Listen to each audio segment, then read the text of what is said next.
더불어민주당의 4선의 중진 노웅래 의원 얘기 좀 잠깐 해보겠습니다. 노웅래 의원은 4선 중진이고 서울 마포가 지역구고 민주당의 싱크탱크 민주연구원장을 최근까지 맡았던 인물, 구속영장이 청구됐습니다. 자, 노웅래 의원의 목소리입니다. 들어보시죠. 단도직입적으로 저는 이권 청탁을 받고 뭐를 받은 적이 없습니다. 이번 수사는 철저히 기획된 야당 탄압 시나리오입니다. 단언컨대 윤석열 정부와 한동훈 검찰은 저를 시작으로 해서 수많은 야당 의원들을 엮을 것이고 결국 그 칼날의 끝은 문재인 대통령과 이재명 대표로 향하게 될 것입니다. 자, 노웅래 의원이 받고 있는 혐의는 2020년 2월부터 12월 사이에 사업가 박모 씨로부터 선거 자금 명목 등으로 5차례에 걸쳐 6천만 원의 뇌물을 받은 것 아니냐라고 해서 검찰이 영장을 쳤습니다. 구속영장을 청구했습니다. 그런데 의미는 이런 것 같아요. 윤석열 정부 들어서 현역 배지에 대해서 검찰이 영장을 친 거는 두 번째, 세 번째 아닙니다. 이번이 처음이라고 하네요. 자, 그런데 민주당이 이 노웅래 의원의 영장 청구와 관련된 입장이 정진상, 김용 이 두 분이 뭔가 혐의를 받고 그럴 때와는 조금 이 온도차가 있다 이런 얘기가 나오는데 제가 말하는 것보다 직접 한번 확인해 보시는 게 좋을 것 같습니다. 들어보시죠. 노웅래 의원 구속영장 청구 관련해서 어떻게 대응하실지 준비하셨나요? 나중에 이제 그 영장을 또 그 당사자인 본인께서 검토를 좀 하시고 의견을 좀 입장을 좀 구체적으로 내면 거기에 따라 다시 좀 더 저희들이 논의해야 될 것 같아요. 체포동의안 이제 더 이상 그 부분은 아까 그런 정도 선에서 하고 나중에 좀 상황 진행에 따라서 또 말씀드리도록 하죠. 김용, 정진상 개인의 문제가 아니고 이것은 민주당을 겨냥하고 있는 정치 탄압이다라고 생각하기 때문에 같이 당이 대응하는 것이고요. 노웅래 의원은 완전히 정치 탄압이다. 이렇게 100% 결론을 내리기에는 아직 좀 이른 감은 있지만 좀 온도차가 느껴지셨습니까? 그러니까 노웅래 의원에 대해서는 아까 박찬대 최고는 완전히 정치 탄압이라고 단정짓긴 좀 이르다. 안호영 수석 대변인은 어제 노 의원이 의견이든 입장이든 내면 그걸 가지고 우리가 논의해 보겠다. 온도 차이가 느껴지시는지요? 자, 노웅래 의원은 이렇게 반발하고 있습니다. 끝까지 싸우겠다라고 반발하고 있고 어제 더불어민주당에서는 서면 브리핑만 나왔다고 하네요. 서면 브리핑 안호영 대변인 명의로 역시 노웅래 의원의 결백을 믿는다. 우리 복경위원장은 뭐 당내에 속해 계시니까 정진상, 김용 때와 이 노웅래 의원 때와는 온도 차이가 있다라는 부분에 동의하십니까? 어떻습니까?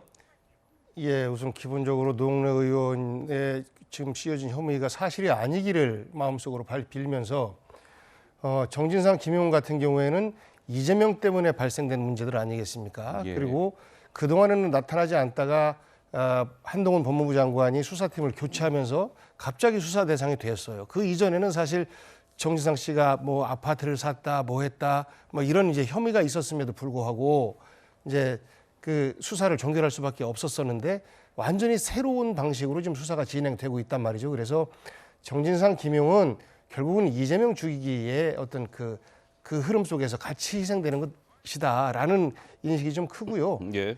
노웅래 의원 같은 경우에도 현재 야당 인사에 대한 탄압이 굉장히 거셉니다. 뭐 서훈, 서욱, 그다음에 뭐 산업부 그리고 현재 있는 전임 정부의 어떤 장차관 출신들 한 뭐 20-30명 정도가 수사 대상이다라고 얘기를 하는데 노웅래 의원이 뇌물 수수를 했다라고 하면서 전임 정권에 대한 수사의 정당성을 더 부여하려고 하는 예. 이런 기획 아닌가라는 의심들을 상대적으로 좀 하고 있는 것이 사실입니다.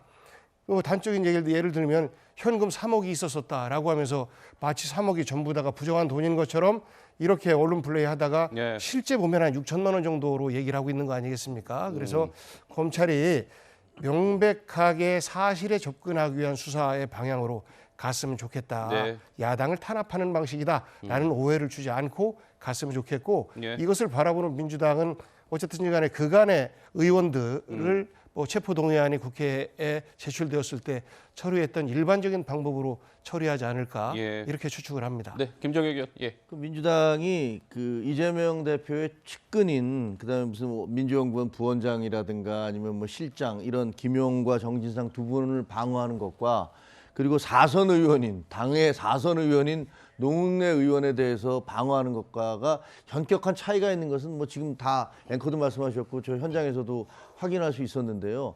그럼에도 불구하고 지금 구속영장이 청구가 되고 체포동의안이 오니까 예. 민주당의 입장은 굉장히 괴로워요. 왜냐하면 이 체포동의안을 만약에 받아들인다면 그다음에 받아들여요. 지금까지 있었던 두 차례 체포동의안이 다 들어갔었거든요. 다 예. 통과됐었거든요. 거기에 따라서 이것도 수용을 한다면 혹시라도 있을지 모르는 이재명 대표에 대한 체포동의안은 어떻게 돼야 될까요? 만약에 이것이 무슨 정치사범도 아니고 민주화 운동 같은 것도 아니고 이것은 부패사범인데 네. 뭐 지금까지 확인이 안 됐으니까 단정적으로 말씀드릴 수 없습니다만 네. 검찰이 주장해서 체포동의안을 냈어요. 그럼 이걸 통과를 시킨다면 그다음에 이재명 대표에 대해서도 비슷한 이유로 대장동 사건에 대해서 비리라고 체포동의안을 내면 그건 또 어떻게 해야 될까 이런 고민이 굉장히 있을 겁니다. 예. 그렇다고 해서 이걸 부결시키자니 지금 말한 대로 아니 이게 무슨 뭐 민주화 운동한 것도 아닌데 부패사범인데 이걸 왜 부결시켜? 그 이전에 두 건은 다 통과시켰는데 이런 얘기가 나올 것이어서 예, 예. 상당한 딜레마다 지금. 알겠습니다. 그런 생각이 그러니까 이게 이재명 현역 예. 이재명 대표에 대한 체포 동의안은 아직 있지도 않은 사실인데 미리 전제해서 이렇게 얘기하는 것은 좀 과한 표현 같습니다. 알겠습니다. 알겠습니다. 예. 어쨌든 지금 이게 현역 의원이기 때문에 다음 달 1월 9일까지 회기가 진행 중입니다. 그러니까 현역 의원은 검찰이 영장 쳤다고 해서 바로 영장 심사가 법원에서 진행될 수 있는 게 아니고 국회에서 본회의를 열어서 저 체포 동의안에 그게 통과가 이루어져야 그 다음에서야 법원이 구속을 시킬지 말지를 심사하는 것인데 어쨌든 그러려면 저 체포 동의안이 국회의 문턱을 넘을 수 있을지 민주당이 다수 의석 169석을 차지하고 있기 때문에 결국 민주당의 선택이 어찌 될지에 따라서 체포 동의안이 국회 문턱을 넘을지 말지가 결정될 것 같습니다. 뭐 민주당도 여러 가지 지금 고민을 하고 있는 것으로 보입니다. 자, 노웅래 의원 얘기까지 해봤습니다. 저희가 준비한 두 번째 주제로 넘어갑니다. 만나보시죠.